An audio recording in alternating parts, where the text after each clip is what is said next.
tipo, pô, deve ter muita gente que tá assistindo isso aqui que deve ter déficit de atenção. Quais são os sinais que a pessoa deve ter? Porque às vezes, por exemplo, eu tenho uma leve desconfiança que eu tenho algumas coisas assim, mas só que eu nunca fui procurar. Uhum. Então eu sempre tenho essa dúvida em mim. Eu falei, mano, eu preciso procurar um especialista, porque eu acho que eu devo ter um déficit de atenção, porque eu lembro que na escola, diversas vezes eu ficava olhando e falava, mano, eu não tô entendendo.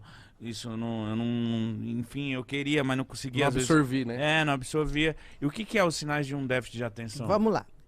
Eu não gosto de déficit de atenção, é o nome oficial. Eu gosto de falar de instabilidade de atenção. Por quê? Quando eu falo que você tem transtorno do déficit de atenção com hiperatividade, eu estou dizendo, em maneira muito simples, que você tem um cérebro que pensa mais, numa quantidade maior de pensamento, numa velocidade maior de pensamento. Porque tudo no cérebro é pensamento.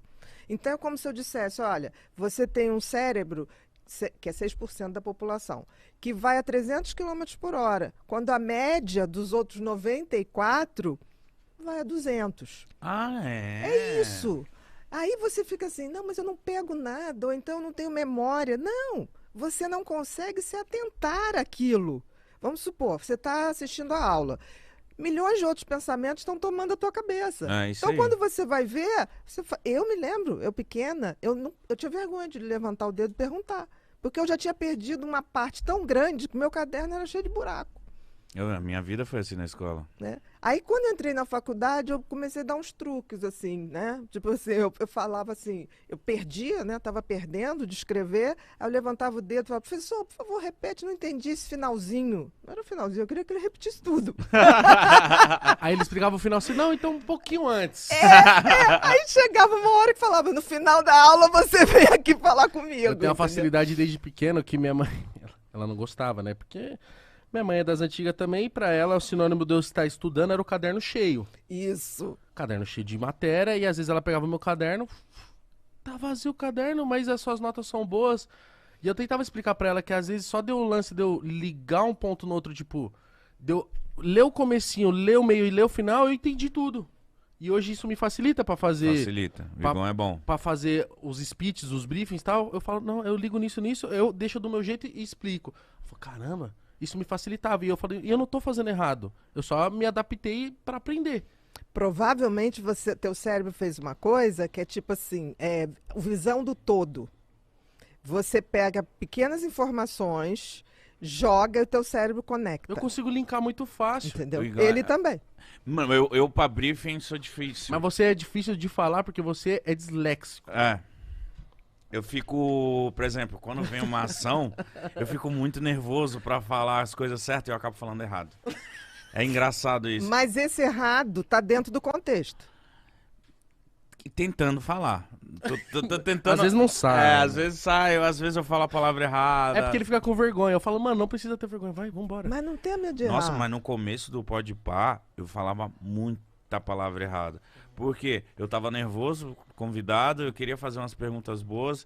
Então, às vezes, eu tava sentindo pressionado e falava muito errado. Tipo, não só erros portugueses, mas era tipo... A palavra colocada de uma maneira errada. Isso, Uhum, isso. A palavra entendi. colocada de uma maneira errada. Mas aí, tipo, eu sempre brinco, eu falo, gente, não é que eu sou burro, porra. Eu não sei o que é. Parece que a palavra... eu sigo aqui na mente. Aqui na cabeça tá a palavra, mas na hora que sai... Meu Deus, sai umas coisas nada a ver. Mas posso te dizer, quem é hiperativo consegue entender o que você está falando. Ele pegou de tanta E convivência. ele falou uma coisa certinha, não é pela hiperatividade que você capota, é na dislexia, na troca da palavra.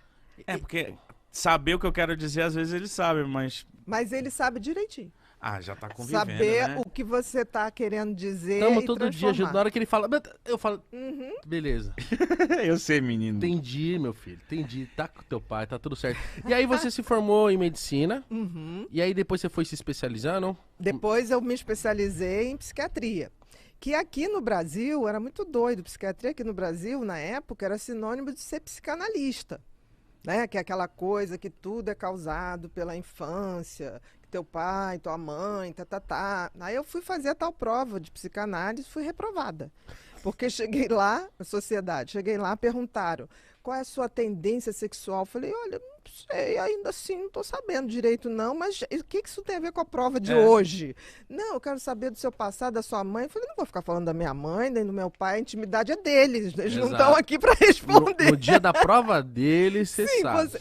E aí, é claro, a mulher olhou para mim e falou, olha, você não tem capacidade para ser psicanalista. Eu falei, tá bom. Aí, na hora que eu estava indo embora, falou assim, mas também tu não vai trabalhar com psiquiatria nesse país. Aí eu falei, bom, eu queria entender de funcionamento cerebral, que hoje é a tal da neurociência, de comportamento, de como é o cérebro de cada tipo de personalidade. Por que das tomadas de decisões, essas coisas? coisas? Por que das compulsões? Por que tem gente que tem tendência à compulsão? Por que tem outro que tem tendência a rituais? Era isso que me fascinava. Entendeu? E aí eu fui estudar cabala, aí fui estudar enneagrama, aí via lá, existem 9 tipos de personalidade no mundo. E aí eu tentava botar aquelas personalidades com os transtornos e batia muito. Eu falei, cara, tem uma verdade que é universal, né? E aí, o que eu fiz? Fui estudar fora, aí fiz neurociência, que é medicina do comportamento. Estudou onde? Eu fiz 2 cursos em Chicago. Caramba. Aí fui... Frio? Muito. Bem mais que São Paulo. Aí, quando eu voltei, né, eu falei assim, bom, vou fazer psiquiatria do meu jeito. Aí eu comecei a pedir todos os exames, tipo assim, a minha consulta, primeira vez, dura 2 horas, 2 horas e meia, Caramba. já teve até mais tempo. E aí, fora isso, eu peço uma bateria de exames que vai neuroimagem, mapeamento cerebral, dosagem de neurotransmissores que o teu cérebro produz, é uma bateria. Eu digo que a pessoa que se dispõe a fazer o protocolo de exame está apta a ser atendido. Caralho. Por quê? Porque se eu tenho essa tecnologia, eu não preciso ficar dando uma de mãe de santo. Dando cabeçada, né? E fica muito mais prático você chegar para uma pessoa e falar, tá vendo, esse aqui é teu cérebro, tá vendo que essa área aqui está funcionando mais, essa área está funcionando menos, isso significa isso significa aquilo. Por exemplo, um cérebro hiperativo. Nosso lobo frontal, que é aqui o que nós ganhamos do macaco, né? O macaco tem um troço curtinho, a nossa testa subiu. O lobo frontal é o grande maestro da orquestra cérebro. O que é maestro da orquestra cérebro? Tudo no cérebro é pensamento. Então é ele que dá a velocidade e a quantidade de pensamentos.